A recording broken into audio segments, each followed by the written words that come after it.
말씀 묵상하겠습니다. 함께 기도하겠습니다. 주님, 주께서 우리의 죄를 드러내실 때에 회개하게 하시고 돌이키는 겸손한 심령을 주시옵소서. 예수님 이름으로 기도했습니다. 아멘. 오늘의 말씀은 누가복음 20장 19절부터 40절까지의 말씀입니다. 말씀을 함께 살펴보시기 전에 개인적으로 말씀을 꼭 읽으시고 묵상하는 시간 가지시기 바랍니다. 오늘의 말씀은 세금 논쟁과 부활에 대한 논쟁에 대한 말씀이 담겨져 있습니다. 20장 19절입니다. 서기관들과 대제사장들이 예수의 이 비유는 자기들을 가리켜 말씀하신 줄 알고 즉시 잡고자 하되 백성들을 두려워하더라 라는 말씀으로 시작하고 있습니다.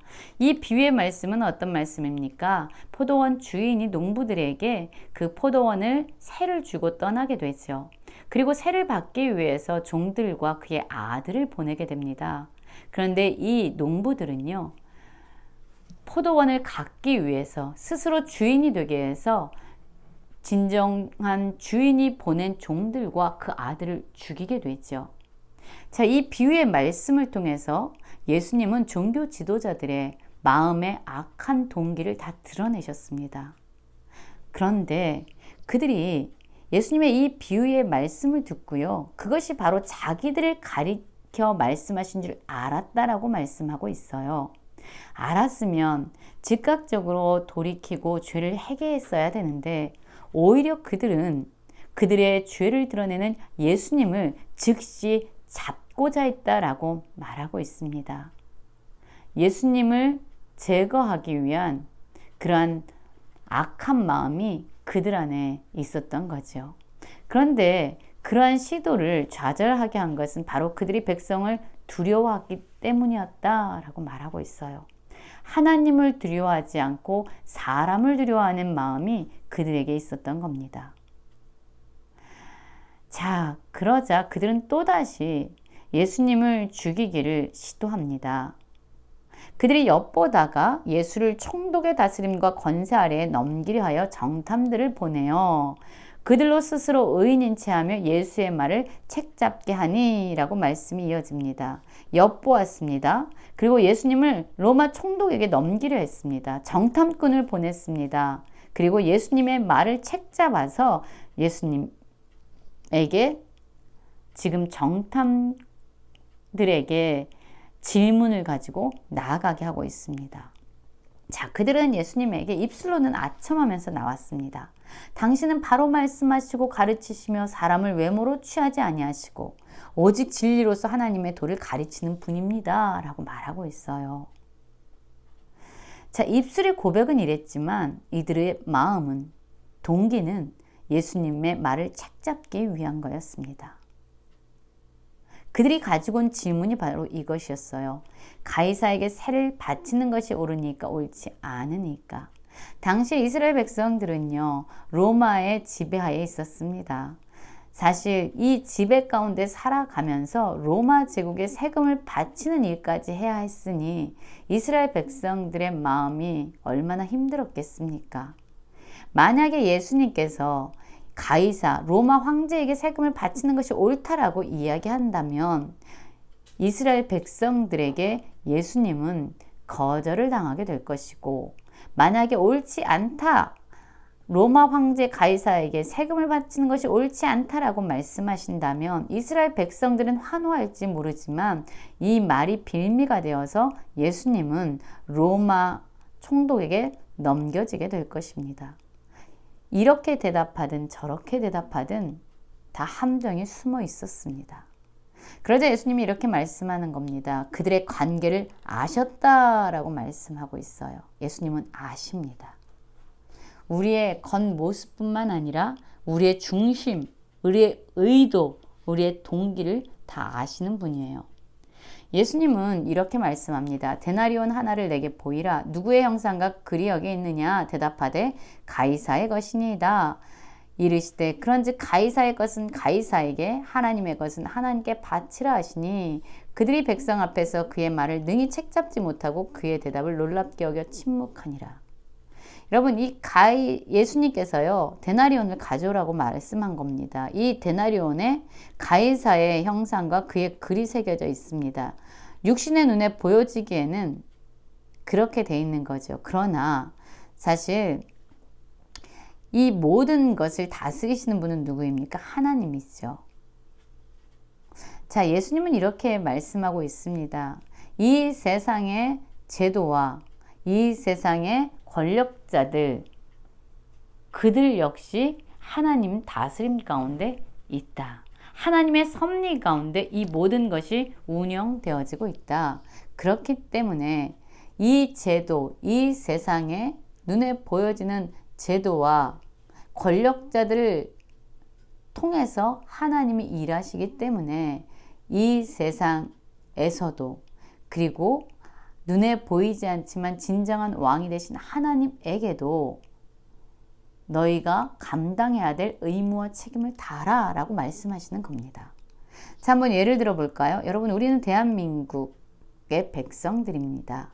백성들은요, 책임과 의무가 주어집니다. 그것을 신실하게 감당해야 해요. 그래야 대한민국의 백성으로 권리를 또한 주장할 수 있겠죠. 그러나 동시에요, 이 대한민국을 또한 누가 다스리고 있습니까? 육신의 눈에는 대통령, 정치 지도자들이 다스리고 있습니다. 그러나 그들을 또한 다스리시는 분은 바로 눈에 보이지 않지만 진정한 만왕의 왕이 되신 하나님이 다스리고 계십니다. 하나님의 섭리 가운데 모든 것이 운영되어지고 있습니다. 그렇기 때문에 우리는요, 대한민국의 백성으로서 책임과 의무를 다하지만 동시에 하나님 나라의 백성으로 하나님이 원하시는 대로 우리에게 주신 책임과 의무를 또한 다 감당해내야 합니다. 어느 하나도 무시하거나 외면하지 아니하고 그 모든 것을 감당해 내므로써 하나님께서 우리에게 주신 삶을 살아가야 되는 거죠. 그 어느 것도 외면하거나 저버릴 수 없는 그런 삶의 책임과 의무가 우리에게 있는 거죠. 자, 여러분, 우리는 어떻습니까? 세상에 서 감당해야 될 책임과 의무는 다 감당하면서 혹시 눈에 보이지 않지만 진정한 왕이 되신 하나님께서 우리에게 말씀하시는 책임과 의무는 슬그머니 외면하거나 저버리고 있지는 않습니까? 또한 반대로 하나님께 우리의 책임과 의무를 다해야 된다라고 이야기하면서 세상에서 우리가 감당하고 짊어져야 될 책임과 의무는 저버리고 있진 않습니까? 우리는 이 모든 것을 감당해야 합니다. 27절부터 보면은요, 부활에 대한 논쟁이 있습니다. 이 사두개인들은요, 부활이 없다라고 주장하는 사람들이에요. 이들은 모세 오경을 붙잡고 살아가는 사람들이었고요. 그 말씀을, 성경을 잘 안다라고 스스로 생각하는 사람들이었습니다. 그러나 그들이 스스로 이해되지 않거나 또한 설명할 수 없다면 그것은 없는 거야, 그것은 존재하지 않는 거야 라고 생각하면서 그들의 제한된 생각으로, 그들의 제한된 관점으로 성경을 해석해내고 있는 어리석은 사람들이었습니다. 이들은요, 예수님께 나와서 부활에 대해서 질문하고 있습니다. 형사취수법을 근거로 해서 부활이 없다라고 주장하고 있습니다. 그런데 예수님께서는 무엇이라고 말씀하냐면요, 이들이 생각하는, 이들은요, 이 세상의 방식, 이 세상의 규범, 이 세상의 전통이 부활 이후에도 동일하게 적용될 것이다 라고 생각하고 있는 겁니다. 자, 한 사람이 아내를 맞이했습니다. 그런데 자녀를 낳지 않고 남편이 죽은 겁니다. 그러면 이 여인은 과부가 됩니다. 대를 이을 수도 없고요. 과부는 이 당시에는 참으로 생활을 보장받을 수 없는 가장 사회에서 약자 중에 약자였습니다. 그래서 이러한 여인을 보호하기 위해서 하나님께서 이 형사 취수법에 대해서 말씀을 하신 겁니다. 자, 이 여인이 혼자 됐습니다. 그러면 이 사람의 형제가 이 여인을 아내로 취해서요, 자녀를 낳게 되는 겁니다. 그럼 이 자녀는 죽은 사람의 대를 잇고 또한 이 여인은 생활을 보장받을 수 있는 그러한 기회를 갖게 되는 거죠. 그런데 이 사두개인들이 예수님께 가지고 나온 질문은요, 뭐냐면요. 사람이 죽었어요. 자, 아내를 두고 죽었습니다. 자식이 없었습니다. 그러자 그 사람의 동생이 그 아내를 취했습니다. 그 형을 위해서 상속자를 세우려고 했는데, 자, 칠형제가 있었는데 마지가 아내를 취하다가 자식 없이 죽고, 둘째도 죽고, 셋째도 죽고, 7명이 다 죽은 거예요. 그러면 이 이후에, 부활한 이후에 이 여자는 누구의 아내가 됩니까? 라는 질문으로 가지고 나온 겁니다. 이 사람들의 생각은요, 이 부활이 이 세상의 방식, 이 세상의 체계, 이 세상의 제도와 동일하다라는 그러한 자신들의 제한된 생각으로 예수님께 나와 질문하고 있는 겁니다. 예수님은 이들에게 말씀합니다. 뭐라고 말씀합니까?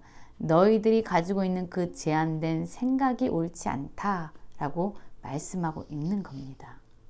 이들은 스스로 성경을 잘한다라고 생각했고, 이들은 하나님을 잘한다라고 생각했습니다. 그러나 실상 이들은 어떤 사람들입니까? 자신들의 제한된 생각으로 성경을 해석했고, 하나님의 전능하심도 도무지 이해할 수 없는, 부활이 분명히 실제함에도 불구하고 이들의 생각에는 부활을 인정할 수 없는 그러한 어리석은 사람들이었던 거죠. 여러분, 아브라함은 이들의 눈에는 죽은 사람이었지만 실상 아브라함은요, 살아있는 자입니다. 육신의 눈엔 죽었지만 그는 여전히 살아있는 자입니다. 그래서 이 38절에 보면 하나님은 죽은 자의 하나님이 아니요 살아있는 자의 하나님이다. 하나님에게 모든 사람이 살아있다. 아브라함도 이삭도 야곱도 하나님, 야곱의 하나님, 그 하나님은 바로 살아계신 하나님이고 하나님은 살아있는 자의 하나님이다 라고 말씀하시면서 그들의 제한된 생각으로 부활을 규정하지 말 것에 대해서 말씀하고 있는 겁니다. 여러분, 우리는 어떻습니까? 우리가 이해되지 않으면, 우리가 설명할 수 없으면, 우리가 보지 못하면 그것은 실존하지 않는 거야. 그것은 없어 라고 부정하고 있지는 않습니까? 성경을 안다고 이야기하지만 오히려 무지와 교만한 가운데 살아가고 있지는 않습니까? 오늘 말씀을 통해서 우리 자신을 돌아보면서 살아가는 모든 성도님들 되시길 간절히 기도합니다.